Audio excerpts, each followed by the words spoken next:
नमस्ते दोस्तों, कैसे हैं आप सभी। तो मैं उम्मीद करती हूँ कि आप सब बहुत अच्छे होंगे। आज हम आपको इस वीडियो में बताने वाले हैं नंदा देवी की कथा और अल्मोड़ा नंदा देवी का इतिहास। उत्तराखंड के दोनों मंडलों कुमायूं और गढ़वाल में पूज देवी है नंदा। उत्तराखंड वासियों का मां नंदा के साथ ऐसा रिश्ता है शायद देश में किसी भक्त और उसके आराध्य का हो। कोई इन्हें अपनी बेटी मानता है, कोई बहन। मानवीय रिश्तों में बांधकर देवी माँ का प्रेम और स्नेह के बंधन में बांधना भक्ति का एक अलग ही रूप है। यह देवी कलियुग पवार और चांद वंशों की कुल देवी के रूप में पूजती हैं। कलियुरी वंश की सभी शाखाओं में जिया रानी को नंदा देवी का अवतार मानते हैं। पर्वतराज हिमालय की पुत्री आदि शक्ति माँ पार्वती के रूप में नंदा देवी की हिमवन अर्थात पहाड़ी राज्य उत्तराखंड में विशेष मान्यता रही है।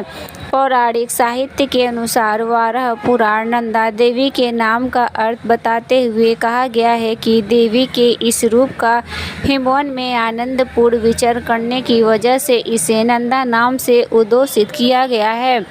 उत्तराखंड के बारे में वर्णित स्कंद पुराण के मानस खंड और केदार खंड के नंदा दारुमूर्ति समासीना कहा गया है। इसका अर्थ है नंदा देवी का प्रतिनिधित्व काष्ठ पर किया जाता है।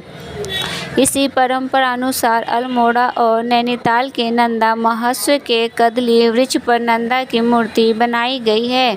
अल्मोड़ा नंदा देवी मंदिर का इतिहास। अल्मोड़ा में की गई मूर्ति स्थापना के बारे में कहा जाता है कि देवी नंदा की यह मूर्ति पहले गढ़गांव के जूनियागढ़ के जिले में थी।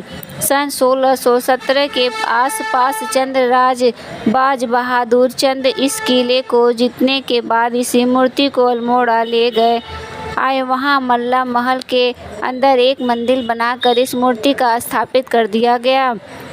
यहाँ इसकी रोज पूजा होने लगी और नंदा अष्टमी को इसका वार्षिकोत्सव मनाया जाता है।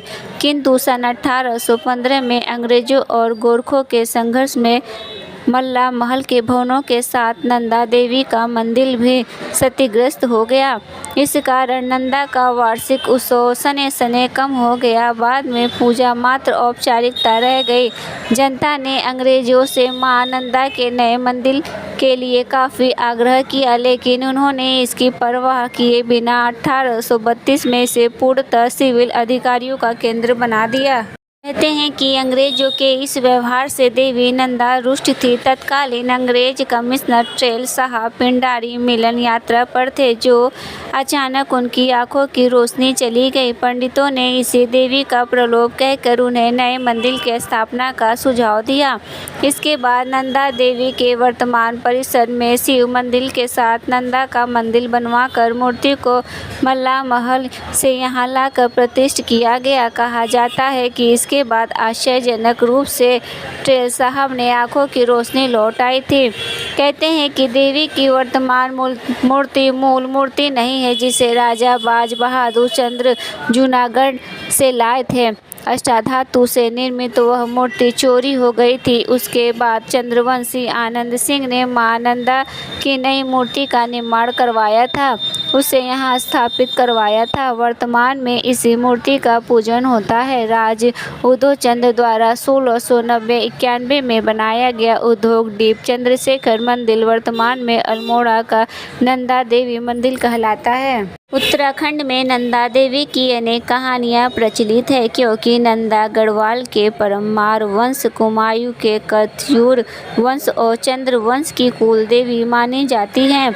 इसलिए नंदा देवी को राजराजेश्वरी भी कहा जाता है। सभी राजवंशों में नंदा देवी के बारे में अलग अलग कहानियाँ प्रचलित हैं।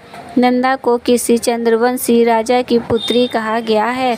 कहा जाता है कि यह राजा हिमालय की पुत्री मां पार्वती का अन्य भक्त था। उसकी कोई संतान न होने के कारण वह राजा उदास रहने लगा। एक दिन उसकी भक्ति से खुश होकर मां पार्वती ने उसके स्वप्न में आकर कहा कि मैं तुम्हारी अगाध भक्ति से अति खुश हूँ। मैं एक बार तुम्हारे घर में पुत्री के रूप में जन्म लूंगी। राजा की नींद खुली तो वह खुशी के मारे रोमांचित हो गया। ये बात अपनी महारानी को बताई। माँ पार्वती ने अपने वचनानुसार भाद्रपद मास की शुक्ल पक्ष की अष्टमी को एक दिव्य कन्या के रूप में रानी के गर्भ से जन्म लिया। जन्म के 11वें दिन विधि विधान से उसका नामकरण किया गया। राजा ने उस दिव्य कन्या का नाम अपने राज्य के सबसे ऊंचे शिखर नंदा कोट के नाम पर नंदा रखा। चंद्र साम्राज्य ने इस दिन को हर्षोत्साह से मनाया। उसके बाद प्रतिवर्ष नंदाष्ट को यह उत्सव मनाया जाने लगा। कालांतर में यह उत्सव अल्मोड़ा का लोकोत्सव या अल्मोड़ा का नंदा देवी का मेला के रूप में मनाया जाने लगा। यद्यपि यह चंद्रों और उनकी राजधानी अल्मोड़ा में ही केंद्रित था, लेकिन बाद में इसमें नैनीताल का लोकोत्सव भी जुड़ गया। एक अन्य जनश्रुति के अनुसार कलवंशी राजा कीर्तिवर्धन देव की पत्नी का नाम नंदा था। वह सीता और सावित्री के समान पवित्र थी। गढ़वाल की लोक कथाओं में इन्हें चांदपुर के राजा भानु प्रताप की पुत्री तथा धार नगरी के राजा कनकपाल की धर्मपत्नी बताया गया है। कहते हैं कि यह अपने दैवी गुणों के कारण देवी के रूप में पूजी जाने लगी।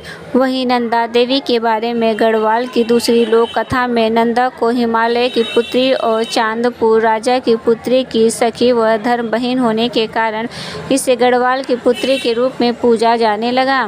मुख्यतः चंद्रा देवी का संबंध हिमालय और माँ पार्वती से माना जाता है।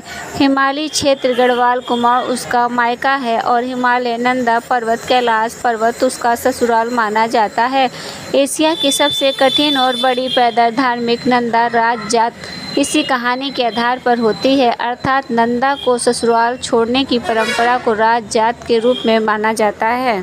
नंदा को अपनी कुलदेवी मानने वाले चंद्रवंशी नंदाष्टमी को अपने परिजनों के साथ मिलकर एक विशेष उत्सव के रूप में मनाते हैं। नंदा देवी के प्रगाढ़ के इस उत्सव को बड़े धूमधाम से मनाया जाता है। इस उत्सव के नंदा देवी मेला के नाम से भी संबोधित करते हैं। अल्मोड़ा और नैनीताल 3 दिवसीय मेले में प्रत्येक दिन सांस्कृतिक कार्यक्रमों की धूम के साथ अंतिम दिन कदली स्तंभों से निर्मित नंदा सुनंदा की मूर्तियों से संपूर्ण नगर बड़े भक्तिभाव और हर्षोत्साह से यात्रा निकाली जाती है। पूजा प्रतिष्ठान के बाद नंदा को अष्ट बलि दी जाती है।